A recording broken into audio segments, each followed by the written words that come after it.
This is Main Eugenio. Oh my gosh! Sobrang na-excite akong dumating tong araw na ito. Kasi sabi ko, kapag naka 3,000 subscriber na ako sa YouTube, magsa-start na akong mag-focus din na mag-vlog here sa YouTube. At dumating na nga yung araw, ngayon ko lang napansin, nakaka 3,002 subscribers na ako dito sa YouTube. Maraming salamat sa mga nag-subscribe. Kahit ilang video pa lang yun nandito sa akin. Yung iba luma pa. Itong araw na ito, sisimulan na natin ang vlog ko for YouTube. So, simulan natin sa about myself. Ayan, so magpapakilala muna ako sa inyo. Siyempre, hindi naman lahat ng followers at nakasubscribe sa akin is kilala talaga kung sino ako.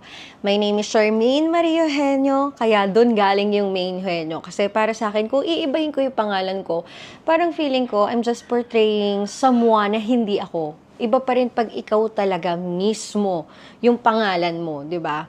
So, sino nga ba si Main Eugenio? Nagsimula ako o galing ako sa mahirap na buhay. Although, hindi po ako mayaman ngayon.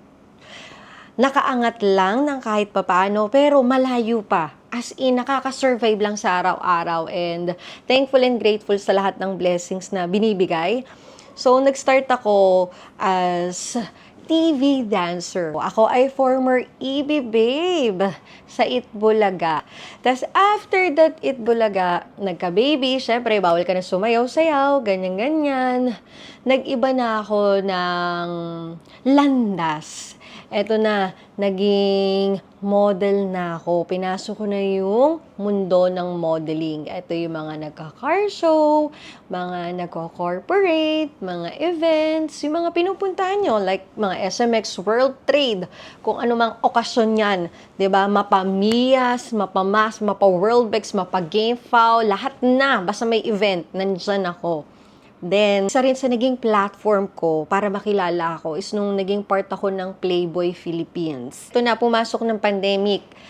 Nung pandemic, syempre, as a event model, as a model, nakadepende yung kita at yung mga earnings namin, syempre, sa events. Pumasok naman ako dito sa another platform, which is yung pagiging streamer. Sabi sa akin ni Rob Ginto, try daw namin maging streamer. Para daw, kahit nasa bahay kami, kumikita kami. Kasi during that time, pwede kang kumita through stars. Wala pang monetization nun eh. Tapos brands, kapag nakuha ka ng brands, pwede kang mag-promote, ganyan-ganyan. So, inaral ko siya, natuto ako mag-ML. Lagi kong ginagamit si Angela, kaya nakilala rin ako as Angela Gods, kung tawagin, during on my streaming era. Ay, taray, streaming era! Syempre, nakakasawa rin mag-Mobile Legends, hanggang natuto rin ako mag-COD. Ayan, ang nakalaro ko naman dyan si Viper. Nakatulong din siya sa akin para mas makilala ko as a streamer sa games. Nung nag-viral yung collab namin sa COD. Bago mag-pandemic, kasabay ng pagmamodel ko, yung nag-halftime dancer ako sa PBA under front row. Sa umaga events, pagdating ng gabi, ayan, PBA, ganun tayo ka-workaholic, ganun tayo alam mo yung kapursigido sa buhay. Kasi syempre, hindi nga tayo mayaman. Kung mayaman lang ako, nakahilata lang ako, di ba? Hindi na ako magtatrabaho. Hanggang, sabi ko, ba't di ko subukan mag-vlog? To be honest, during nung time na yun, pwede naman akong mamili magiging streamer ako o sisimulin ko yung pag-vlog ko. Pero dahil nga nahihiya ako yung ganito, yung nakikipag-usap sa camera at feeling ko hindi ako camera-genic. Camera-genic? Nakakainis! Oo. So, parang feeling ko, hindi sa akin bagay maging vlogger. Ano ba? Paano ko pa papalabasin yung totoong ako? So, mas pinili ko yung mundo ng streamer. So, anyway, na natapos si streamer, parang naisip ko na lang isang araw, so ano na? Pagkatapos nito, ano na? Ganito lang? Wala ba akong new experiences naman na new opportunity na try para malaman ko kung saan talaga ako mag-grow at kung saan talaga ako aangat? So, tinry ko na ang pag-vlogging. Eto na nakikipag-collab na ako sa mga vloggers. Yan, tinuturuan ako ng mga kakilala kong content creator at vloggers paano mag-vlog. Ayan. Then, after vlogging, ayan, inubo pa ako. Tinry ko din yung maging short film actress. Pumasok ako sa T-Bone. Sobrang laking naitulong sa akin ng T-Bone up to now. Yes, mas nakilala ko ng mga tao. Hanggang eto na nga, pinasok ko naman yung mundo. Ito yung ngayon as disc jockey o radio DJ. Ang istorya naman yan kasi, may interview ako sa DZMM sa isang programa na about mga motovlogger or lady rider. Then, during on my interview, nanonood pala yung mga boss.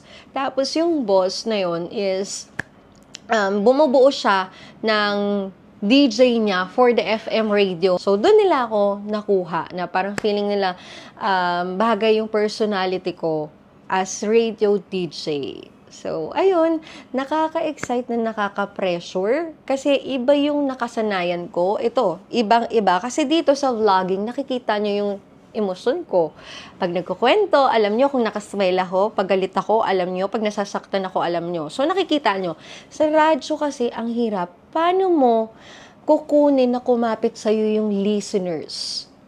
Nagamit lang ang boses mo. Na maiintindihan nila na masaya yung sinasabi mo through your voice, na very inspirational nung datingan ng voice mo. Basta yung kukurot sa puso nila. So, up to now, inaaral ko pa rin siya. At thankful naman ako, may mga co-DJs ako na tinuturuan ako. And masarap matuto sa lahat ng bagay na hindi mo alam. Ang wisdom ko kasi sa buhay, huwag ka mag-ipon ng pera lang. Sabayan mo rin ng karanasan. Kasi ang sarap sa feeling pag ang dami mong experiences. So, ayun. Yun si Main Eugenio, yun yung pinagmulan niya. At ako naman, as Main Eugenio, maraming nagkakaroon ng misconception sa akin. Akala nila yung iba, mga kakilala ko, akala nila attitude yan, akala nila, ay, salbahe yan. Kasi nga yung features ng mukha ko, hindi naman siya very angelic face, aminin natin. Very matapang talaga siya. Hindi ako yung tipo ng taong pag iniwan mo ako sa kwarto, tas maraming tao, mga kakila, hi! Uy, kamusta ka na? Uy! Hindi kasi ako ganun. Ako yung tipo ng taong papasok ko sa kwarto, tinitingnan ko yung bawat mata ng taong mga kasama ko, then uupo ako. Pero, it doesn't mean na galit ako. It's just, I'm just observing ang mga kasama ko sa kwarto, binabasa ko lahat sila. Nagkakaroon ng misunderstanding. Akala ng iba, may sarili akong mundo na maldita attitude dahil doon. At ang personality ko kasi, very straightforward ako. Pag ayoko, ayoko. At pag may nakita akong hindi maganda, sasabihin ko. In short, taklesa. Pero, nung dumating yung time na natuto na akong i-manage yung aking personality, kasi hindi naman lahat ng tao is maiintindihan ka. At habang tumatanda ka, natutunan ko siya na hindi all the time is maganda yung pagiging taklesa. Kaya, mas maganda pa yung itahimik mo na lang yung sarili mo kaysa makapagsalita ka ng masakit at ng pangit na hindi magugustuhan ng kapwa mo. Nahihirapan akong magtiwala sa tao. Kasi, yung mga past ko, mga na-experience ko yung pag nagtitiwala ka, ang nangyayari ending, ginagamit ka o ganito. Pero I am trying na magtiwala, pero nandun na yung boundaries. Yun din yung natutunan ko sa lahat ng experiences ko sa buhay na pwede ka maging mabait. Pero, kailangan may boundary. Oo. Bihirang-bihira lang. Piling-pili lang sa mga taong nakapaligid sa akin makita yung vulnerable side ko. Kasi natatakot akong mag-open. Pero, kailangan pala din natin yun sa araw-araw. Hindi naman yun pagiging mahina pag pinakita natin. So, ayun si Main Eugenio. Ano pa ba? May topak minsan. Tao lang ako Katulad nyo, may time na masaya kayo. May time na tahimik ka, gusto mo mag-charge. Kasi pagod na pagod ka, ang dami mong iniisip. 'Di ba? So, ayun, topakin. I think lahat naman ng babae topakin 'di ba? Isa ka din doon, wag kang Strong personality pero soft-hearted. Sobrang soft-hearted kong tao. Ayan.